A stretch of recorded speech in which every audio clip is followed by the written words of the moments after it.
بسم اللہ الرحمن الرحیم۔ السلام علیکم ناظرین، انداز بیان چینل کے ساتھ شہباز شفقت مرزا۔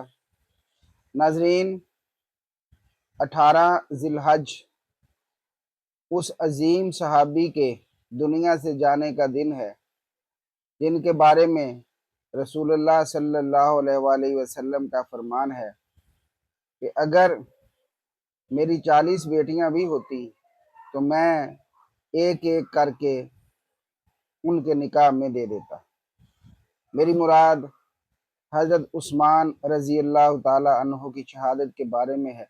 تو آج کی ویڈیو آپ کی شہادت کے بارے میں اور آپ کی زندگی کے بارے میں بہت معلوماتی ویڈیو ضرور دیکھیے۔ رسول اللہ صلی اللہ علیہ وسلم کے تمام اصحاب پیکر صدق و وفا، ہدایت کا سر چشمہ اور ظلمتوں کے اندھیرے میں روشنی کا وہ عظیم مینار ہیں جن سے جہان ہدایت پاتا ہے۔ وہ قیامت تک آنے والی نسل انسانی کے لیے پیکر رشد و ہدایت ہیں۔ رسول اللہ صلی اللہ علیہ وسلم نے فرمایا، میرے صحابہ میرے ستارے ہیں، جس کی پیروی کرو گے ہدایت پا جاؤ گے۔ حضرت عثمان رضی اللہ تعالی عنہ کو اللہ تعالیٰ نے عظیم صفات سے متصف فرما کر صحابہ میں ممتاز فرمایا، جو انہی کا حصہ ہے۔ حیا کا ایسا پیکر تھے کہ فرشتے بھی آپ سے حیا کرتے تھے۔ آپ عشرہ مبشرہ میں سے ہیں جن کو رسول اللہ صلی اللہ علیہ وسلم نے دنیا میں جنت کی بشارت دی۔ حضرت حسان بن عطیہ بیان کرتے ہیں کہ رسول اللہ صلی اللہ علیہ وسلم نے فرمایا، اے عثمان، اللہ تعالیٰ نے تمہارے اگلے اور پچھلے کام بخش دیے، اور وہ کام جو تم نے پوشیدہ کیے اور جو ظاہر کیے اور وہ جو قیامت تک ہونے والے ہیں۔ ایام جاہلیت میں بھی آپ کا خاندان غیر معمولی وجاہت و حشمت کا حامل تھا۔ امیہ بن عبد الشمس کی طرف سے نسبت کے سبب آپ کا خاندان بنو امیہ کہلایا۔ بنو ہاشم کے بعد شرف و سیادت میں کوئی خاندان یا قبیلہ بنو امیہ کا ہم پلہ نہ تھا۔ حضرت عثمان غنی رضی اللہ تعالی عنہ کا سلسلہ نسب 5ویں پشت میں عبد مناف پر رسول اللہ صلی اللہ علیہ وسلم سے جا ملتا ہے۔ حضرت عثمان کی نانی رسول اللہ صلی اللہ علیہ وسلم کی سگی پھوپھی تھی۔ اس رشتے میں آپ رسول اللہ صلی اللہ علیہ وسلم کے قریبی رشتے دار تھے۔ آپ کی ولادت عام الفیل میں 6 سال ہوئی۔ رسول اللہ صلی اللہ علیہ وسلم کے اعلان نبوت کے بعد آپ چوتھے شخص ہیں جس نے اسلام قبول کیا۔ رسول اللہ صلی اللہ علیہ وسلم نے اپنی صاحبزادی حضرت سیدہ رقیہ رضی اللہ تعالی عنہا کا نکاح آپ کے ساتھ کر دیا۔ پھر حضرت عثمان رضی اللہ تعالی عنہ اور حضرت رقیہ نے مکہ سے حبشہ ہجرت فرمائی۔ حضرت رقیہ رضی اللہ تعالی عنہا کے انتقال کے بعد رسول اللہ صلی اللہ علیہ وسلم نے اپنی دوسری صاحبزادی حضرت سیدہ ام کلثوم رضی اللہ تعالی عنہا کو حضرت عثمان غنی رضی اللہ تعالی عنہ کے نکاح میں دے دیا۔ حضرت سیدہ ام کلثوم رضی اللہ تعالی عنہا کے وصال کے وقت رسول اللہ صلی اللہ علیہ وسلم نے فرمایا، اگر میری 40 بیٹیاں بھی ہوتی تو میں ان سب کو یکے بعد دیگرے عثمان کی زوجیت میں دے دیتا، حتیٰ کہ ان میں سے کوئی باقی نہ رہتی۔ حضرت مرہ بن کعب رضی اللہ تعالیٰ عنہ بیان کرتے ہیں کہ ایک دن رسول اللہ صلی اللہ علیہ وسلم نے فتنوں کا بیان کیا۔ اس وقت ایک شخص کپڑا اوڑے ہوئے گزرا۔ آپ صلی اللہ علیہ وسلم نے فرمایا، یہ شخص اس دن یعنی فتنوں کے دور میں ہدایت پر ہوگا۔ میں نے جا کر دیکھا تو وہ شخص حضرت عثمان غنی رضی اللہ تعالی عنہ تھے۔ ہر انسان فطری طور پر دولت سے محبت کرتا ہے۔ مستقبل کے لیے کچھ پس انداز کرنا اور پس انداز کر کے رکھنا شرعاً درست ہے۔ صدقات و فطرات کے علاوہ اپنے مال سے انفاق فی سبیل اللہ کا بڑا اجر و ثواب ہے، اور جو دولت اللہ تعالیٰ کی راہ میں خرچ کی جائے اللہ تعالیٰ اس کا اجر کئی 100 گنا بڑھا کر عطا فرماتا ہے۔